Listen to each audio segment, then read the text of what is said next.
most of my hiking trips had gone just fine. So back in 1999, when I headed for one of the toughest peaks in Australia, I figured I'd wing it. Lost on day one, out of water, and never made the summit. That trip broke everything I thought I knew about planning. So in this video, I'm going to tell you exactly what went wrong and the one shift that made every trip since a success. I thought I was ready. Okay, so I thought I was ready. I wasn't. Here's the thing. When a few trips go smoothly, you start trusting a process that isn't necessarily real. I'd been getting away with it and I didn't see it. So here's the backstory. It's 1999. I'm 20 years old and I'm in my third year of university. I've been hiking about 8 years. Been in the Cubs, the Scouts, school groups, and I'd been planning my own trips since high school, when a teacher would say, right, plan this trip to this spot. After school, I ran 3 or 4 trips with mates. We did the Overland Track twice, Frenchman's Cap a couple of times,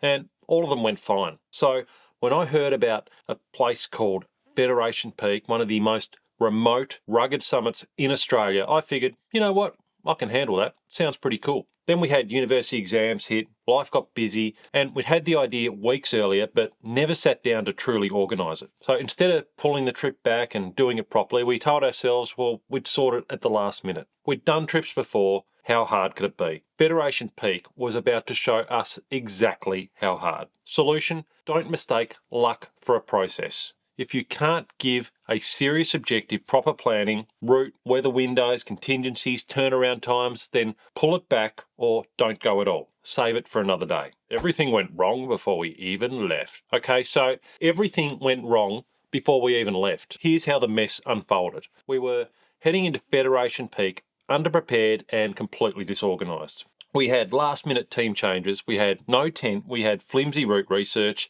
and a late start into serious remote country. We mistook chaos for adventure. The plan, if you want to call it that, and I'm using that word very loosely, was me, a good mate I'd hiked with, and a third mate who hadn't hiked much but was super fit and wanted to go and climb one of Australia's toughest peaks. 2 or 3 days out, a fourth guy put his hand up and said, I want to come too. So we scrambled to organise for 4 people. On the morning of the trip, the fourth mate bailed. He's like, I'm out of here, I've got other stuff to do. And we still didn't have a tent, so we rang another mate to borrow his. We were kitting out the unexperienced third mate at the same time and packing food for 3, all of it on the morning of our departure. My research, the research I'd done, well, that involved walking into a bookshop, skimming the one book that was available of that area, and trying to memorise the key bits of it because I couldn't actually afford to buy the book. That was our route plan in my brain. We didn't leave until just before 11 in the morning. The drive was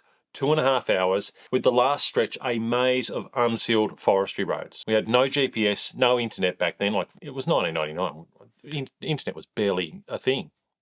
.com boom, I suppose. All we had was just a 1 to 100,000 scale paper map threading us through unmarked gravel. It took nearly 3 hours to reach Farmhouse Creek, where we started the walk. And by the time we shouldered our packs, it was after 1 p.m. in the afternoon. We were starting into some of the most remote terrain in Australia after burning most of the day before taking a single step. And at the time, none of it felt wrong. I thought, we've been adventurous. And looking back, we were being reckless. And I couldn't see the line between the two just yet. If I could do it again, I'd keep the adventure and lose the chaos. I'd lock in the team early. I'd sort gear at least a week out. I'd get proper route notes and maps. I'd leave at dawn instead of at 11 a.m. And if the morning turns into a bit of a scramble, I'd push the start out a day. That's the line. Lost in the forest. Okay, so we start following the creek where we'd parked the car, up through thick forest to a ridge. All good. Then we started descending the other side. About half an hour down, the tapes we were following on the trail, well, they were sort of thinned out. They didn't exist anymore. Then they stopped altogether. The track that had been clear had just vanished. We kept moving, hoping it would pick up again, but it didn't. So here's the thing. We'd followed an old, dead line long enough to lose the real route. We weren't sure where it was anymore. We were almost out of water and the light was fading. Somewhere in the forest with no track, no water, and dusk coming on, we were lost. And look, the day had felt solid at first. Cutting grass, mud, rough ground, proper Tasmanian bush, and we'd made steady progress along the track until we didn't. So we made the call to stop. We pitched the borrowed tent right there among the trees, rationed the last of our water and a couple of oranges that we had, and decided to backtrack our tracks in the morning. And that choice, to quit pushing and face it fresh the next day, well, that was the one thing we got right. Everything else was a mess, but that call kept a bad situation from getting properly dangerous. Finding the way back. Okay, so next morning we clawed back up the ridgeline and we needed to find the real track and make up time. Here's the problem with that. We'd burned a whole day on getting organised, then following an abandoned track without knowing it, and we only had 3 nights. And the peak was still a very serious day away. On the way up, we hit a creek and drank like absolute kings. I don't think water has ever tasted as good as it did when we hit that creek. At the ridge, we finally saw it, the real track. Tapes pointing a different way than where we'd gone. Yesterday, we just kept following an old line downhill because it looked legit. We checked the compass, confirmed our bearing, another thing we did right, and pushed hard. And by late in that day, we had dropped into a valley campsite with a creek running through it. And from there, we could see it. We could see Federation Peak at the head of the valley, still a little way off. So we made a call. Tomorrow, we'd day trip it from here, dump our packs, go light, tag the summit, get back. Ambitious, but we were young, fit and stubborn, so that was the plan. The summit that wasn't. Okay, so we headed out early with day packs the next morning. It was drizzly, overcast, a bit cool, but we pushed up the valley towards Federation Peak. Now, here's the thing. Moss Ridge is the main way up on this route, and it's steep, exposed, and relentless. Now, back then, it wasn't really folklore yet, and we didn't really know what we were walking into. Up high, there were no tent platforms back there, no marked track, and no obvious line from the plateau you finish at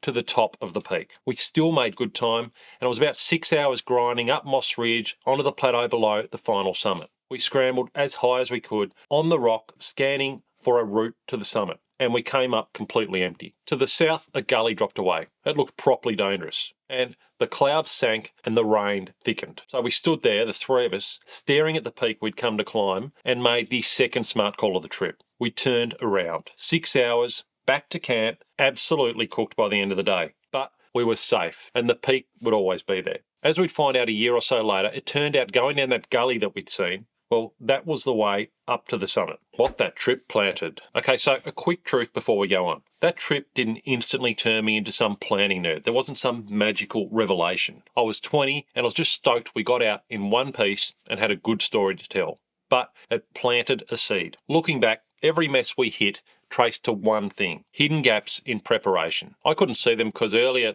easier trips forgave sloppy planning. So I thought my process worked, but it didn't. I didn't have one. And here's the trip in fast forward. My research, well, I skimmed a book in a shop and winged it. No real sense of the route, track or conditions. I literally heard about where this walk started, found that place on a map and said, right, that's where we're going to drive to, and then we're going to figure it out from there. That was basically my plan. With gear, well, we didn't organise a tent till the morning of departure. It's absurd. We borrowed gear and nothing was tested as a system. I hadn't even set the tent up until the first night. With water, well, we ran dry on day 1 because we assumed creeks would be everywhere. We didn't think we'd have a problem with running out of water. And with logistics, well, we pinballed down forestry roads with a 1 to 100,000 map and hit the trailhead in the afternoon. And like I said, we just went to that place that I found on the map, and that was the plan. And with the team, well, we added and lost a member in 3 days prior to the trip. We brought a mate with almost no experience and didn't adjust the plan. Now, here's what that seed grew into. The system I locked down before every trip. Route planning. I study maps and recent reports. I know the distance, I know the elevation, I know the conditions we're going to be in for, and I know my bailout points. Appropriate gear is a system. I test every piece of gear together. I match a shelter with my sleep gear, my clothing, my stove, and communications to the actual trip. I have a bit of a water and intake plan. I map where the water sources are. I carry capacity for when I'm going to need a lot of water. I'll carry water treatment, and I'll have dry section contingencies as well. With logistics, I'll look at access roads, permits, start times, daylight, sunrise and sunset times, transport buffers, and I'll try and talk to someone who's been before. In terms of the team and the group assessment, well, I'll plan to the least experienced walker. I'll look at their skills, check their gear, and we'll sort of keep a pace that suits them. In terms of safety and communications, well, we'll have a clear emergency plan. We'll take a personal locator beacon of some type, or a satellite messenger, and we'll have a check-in contact with timelines clearly written out with our family back home before we leave. Now, I didn't have words for any of that back then. I just sort of had a bit of an idea of what we're doing and we'd head out. But those gaps became the checklist that gets me home now. The return.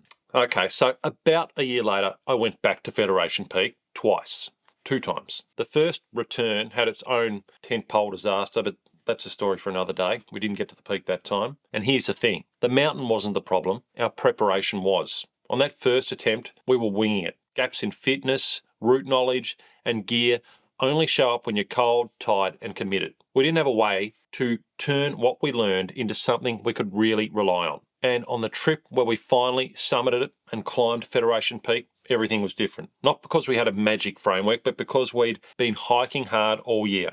We knew the route, we knew the terrain, and what it demanded. We were fitter, lighter, and more experienced because we'd already failed there. We finally summited Federation Peak at 6 p.m. on a summer's evening, and it was one of the best moments I have ever had in the mountains. And that third mate with no experience on his first trip, well, he was on that trip, came back and climbed it too, and turned into one of my lifelong hiking mates. We even did Tasmania's Mount Ann, not far away, a few days later. The other mate, well, we went on to climb Kilimanjaro a couple of years later, and we still hike together whenever we can. The takeaway isn't that I suddenly became a better hiker. It's that trip by trip I learned how to prepare, to close the gaps before they became problems, and to turn experience into a repeatable system instead of winging it. And if you're wondering whether your own preparation has gaps you haven't spotted yet, well, I built a free hiking readiness quiz. It walks you through the key areas in about 3 minutes. No judgment, just clarity before your next big trip. The link is down in the description below. It took years, not minutes. Okay, so quick reality check. I didn't come home from that 99 trip and invent a system. The myth is one dramatic turning point. The real risk isn't being new, it's having just enough experience to think your approach is working when really you've only done trips that let you get away with it. Federation Peak didn't let me get away with it, and your version of Federation Peak is out there too. What actually happened was slow and specific. Every trip after that one taught me something. Every mistake became a lesson, and over time, each lesson turned into a habit. After the navigation disaster, I stopped trusting a single source for a route. After the water crisis, I mapped out every water source before I left.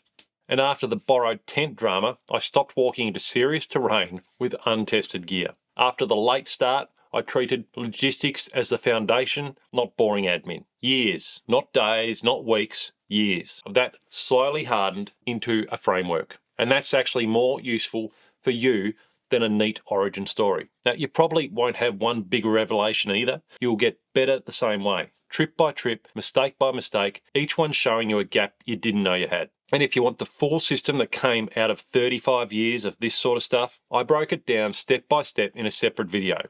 It covers every pillar of prep I use before any big multi-day hike, and it's the most practical thing I've ever put on this channel. So check that video out here next, because getting this right changes everything.